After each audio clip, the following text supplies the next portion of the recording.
بسم الله الرحمن الرحيم. اللهم صل وسلم وبارك على سيدنا محمد وعلى آله وصحبه أجمعين. ازيكم حبايبي، عاملين ايه؟ وحشتوني كتير كتير كتير. النهارده بقى هنعمل كرنبيت كده بتتبيله خطيره وبسيطه وسهله وهتعجبكم كلكم وكلكم هيحبوها. اللي مش بيحب الكرنبيت المقلي هيحبه بالطريقه دهيت. في برد الشتاء كده تقومي حمري كده جنبه حبه مخلل يا ويدفوكي. طعمه جميل جدا، هيعجبك انت وولادك. بس قبل ما نبدا يا ريت تشتركوا لي في القناه وتحطوا اللايك وتفعلوا الجرس عشان يوصلكوا كل جديد. ويا ريت المتابعه على الفيسبوك، على التيك توك، على الانستجرام. ويلا نصلي على الرسول ونسمي الله ونبدا بالوصفه بتاعتنا. معايا حلة فيها مية، حوالي لتر ونص من المية كده. هنزل بحبة كمون، نطرة من الملح خفيفة، هي معلقة ملح على وصفتنا كلها هنوزعها، ونص معلقة من الكركم. ليه بقى الكركم؟ الكركم دوت بيدي ريحة وطعم ولون جميل جدا جدا هتشوفوه دلوقتي. ومعايا كرنبيتة كده وسط حلوة مكبسة بقول لكم. يلا نقطعها مع بعض. هنشيل الزهرة دي الكبيرة ونبتدي بقى نشيل الفروع واحدة واحدة كده ونفصصه. طلعيه ظهر معاكي ما يبقاش مفتفت من العروق الكبير، خلي العرق يبقى كبير شويه. هوريكم دلوقتي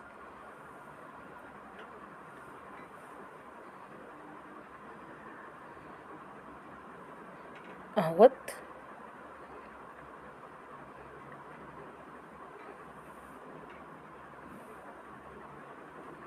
بصوا العرق كده يبقى ماسك الظهر من فوق. على فكره ده في القلي بيبقى طعمه تحفه قوي ومسكر اهوت.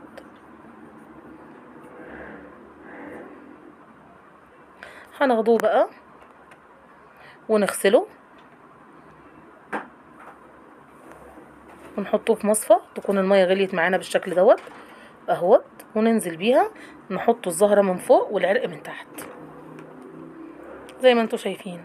بصوا لون الميه عامل ازاي من الكركم، هتديله لون وطعم وريحه جميله جدا. بحط الزهر من فوق والعرق من تحت عشان الزهر مش بيحمل السوا. مش هتقعد على النار معانا اكتر من 10 دقايق على النار بالظبط. وزعناها كده اهيت. هي دلوقتي هتغلي الميه وهتغطي على كل ده.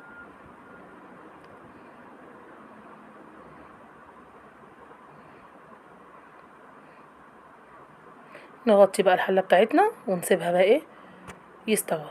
نيجي هنا بقى معايا الكبه بتاعتي. ركزوا بقى في المقادير عشان يطلعوا معاكم بطعم وريحه جميله جدا. قرن فلفل اخضر، حبه بارد حبه حامي براحتك. 4-5 فصوص من الثوم، طماطميه. الثوم ده بيديله تيست وطعم وريحه جميله جدا، واللي مش بيحب الثوم ما يحطش براحتك. ومعايا حزمه من البقدونس مغسوله، هنقطعها كده. حبه خضره مشكله برضو مفيش مشكله، بس انا بحبه بالبقدونس. وعلى الكبه نفرمهم فرم ناعم قوي.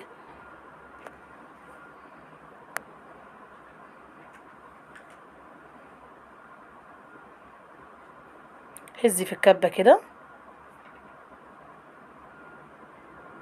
اهوت. انا عايزاهم مفرومين فرم ناعم كده تمام كده.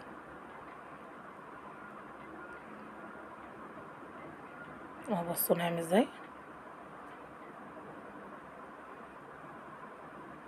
بالشكل دوت كده.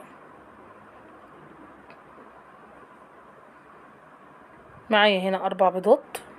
قرص الكرنبيت اللي انتوا شفتوه دهوت عليه 4 بيضات بالظبط. بنفتحهم في قلب طبق كده او كروانه بلاستيكه كده زي تكون غويطه بس اهم حاجه.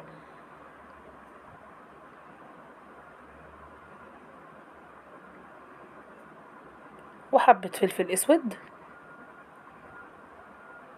عشان الزفاره بتاعه البيض ونربهم جامد. بحيث ان كله يتقلب الصفار على البياض، يختلط ببعضه جامد قوي.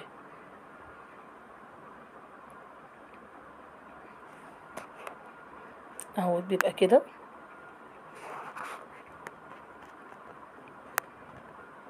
هنبتدي ننزل بقى بالخلطة دي اللي احنا عملناها في الكبة، اللي هي قرن فلفل، طماطمايه، حزمة بقدونس. ركزوا يا جماعة في المقادير عشان يطلع معاكم مظبوط باللون التحفة الجميل دهوت، وطعمه جميل قوي يا جماعة، هيعجبكم قوي.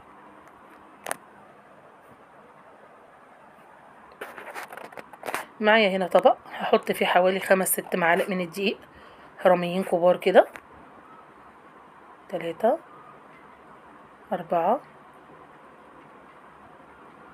وادي 5. ومعايا نص كوباية من المية، هننزل بيها برضو بالتدريج، ونحل الدقيق دهوت كده نفككه، هنخليه عامل شبه الزلابية، عجينة الزلابية بالظبط. بصوا بننزل بالتدريج حبة حبة، هناخده نص كوباية كامل معانا.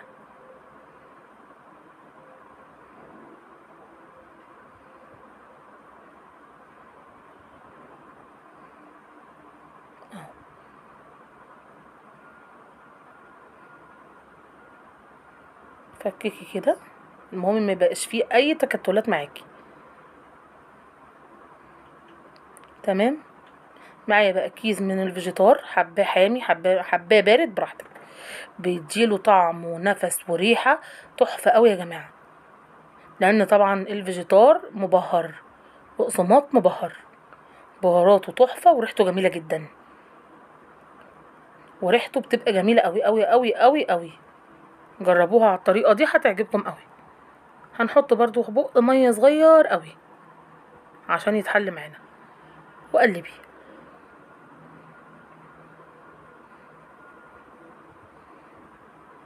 اهم حاجة تفككيه كويس قوي، ما تخليش اي حاجة فيها تكتلات، زي ما انت شايفة كده. اتقل كمان من عجينة الزلابية حاجة بسيطة اهوت. وننزل بقى على البيض، على الخلطة، على الدقيق والفيجيتار دوت كله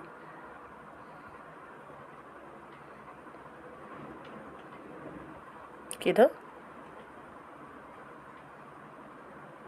نيجي بقى للبهارات اهوت، نص معلقة من الملح، ما تنسوش ان الفيجيتار بيبقى حادق، مكعب مرقة دجاج برضو بيبقى فيها ملح،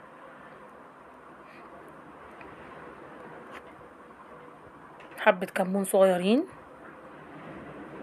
حبة شطة برضو صغيرين. بهاراتنا كده بس، متكتريش عشان طعمه ما يغيرش. ونبتدي بقى ايه نربهم كويس، كلهم يختلطوا ببعض، وهوريكم القوام بتاعه عامل ازاي دلوقتي. لو خف منك حطي معلقتين 3 من الدقيق.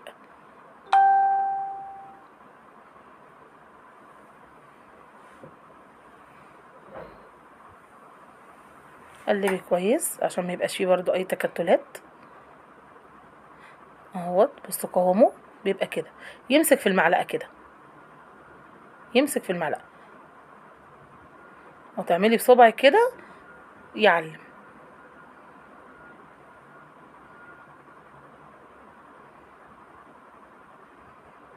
عقبال ما خلصنا الخلطه بتاعتنا اهوت 10 دقايق بالظبط، يا دوبك حطيت كده الشوكه في قلب العرق من تحت، شقت معايا او دخلت معايا كده، يبقى تمام. ما تنسوش ان هو هيكمل سواه برضو في التحمير. بصوا لونه اصفر وجميل ازاي. نطلعه في مصفى ونسيبه لحد ما يبرد معانا.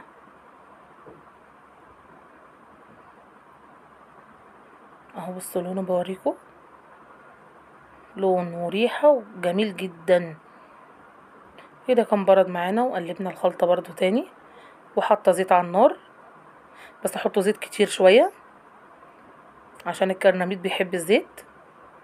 هناخد من الكرنبيط بقى ونحط في الخلطة بتاعتنا دي، ونقلبها كده، نغطسها كويس كده، وخدي بالمعلقة وحطي في الزيت وهو بيقدح اهوت. اهم حاجه تحطيه والزيت يكون مقدوح معانا. بصوا الخلطه ماسكه في الكرنبيط ازاي، خلطه مظبوطه طعمها تحفه. وضوقي الملح بتاعك برضو، ان حابه ملح حطي ملح.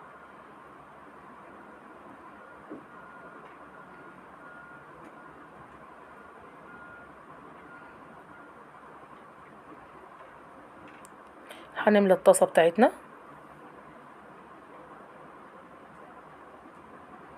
اهوت، واحده واحده كده غطاسي وحطي.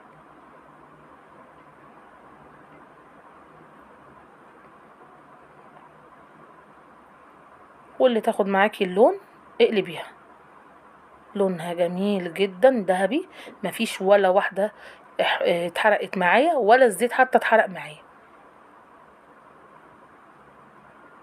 اهوت.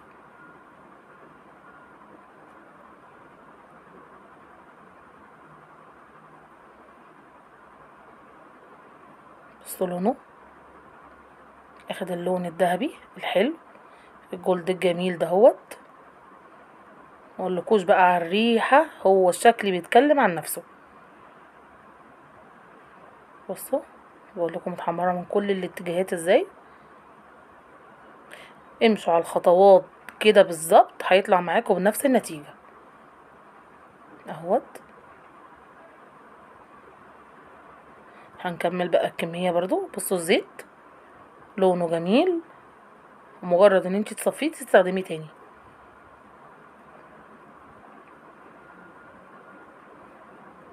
اهيت. هنكمل بنفس الطريقه بالظبط، نغطس كده ونحط.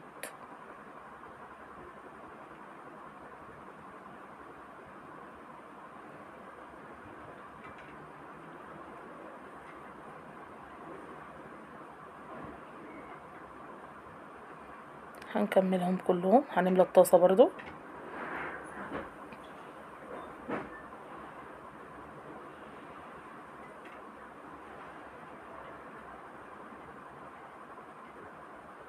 لو معاكي واحده كبيره عايزه تصغريها صغريها، قطعيها كده بالسكينه من النص، هتلاقيها قسمتيها على 2 أو 3 براحتك. انا حبيت اوريكم الحجم الصغير والحجم الكبير برضو.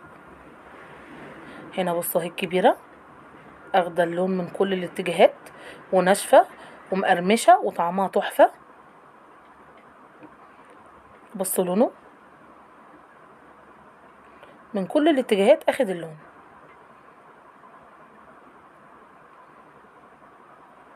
اهوت. ايه رايكم بقى؟ مستنيه رايكم في التعليقات، ويا ريت تحطوا اللايك. بقول لكم بصوا مقرمش والطبقه ما فكتش، وبصوا من جوه طريق ولونه عامل ازاي، وريحته تحفه يا جماعه. بصوا بفصص لكم اهوت. بصوا الطبقه تحفه والله يا جماعه، جربوها على الطريقه دي هيعجبكم قوي. وبألف هنا وشفا على قلبكم وقلبنا. وده الشكل النهائي بتاع الاكل بتاعنا، يا رب يكون عجبكم. ولو عجبتكم الوصفه بتاعتي يا ريت تجربوها. ما تنسوش بقى تشتركوا في القناه وتحطوا لايك وتفعلوا الجرس عشان يوصل لكم مني كل جديد. وما تنسوش المتابعه على الفيسبوك على التيك توك على الانستجرام. يلا السلام عليكم ورحمه الله وبركاته.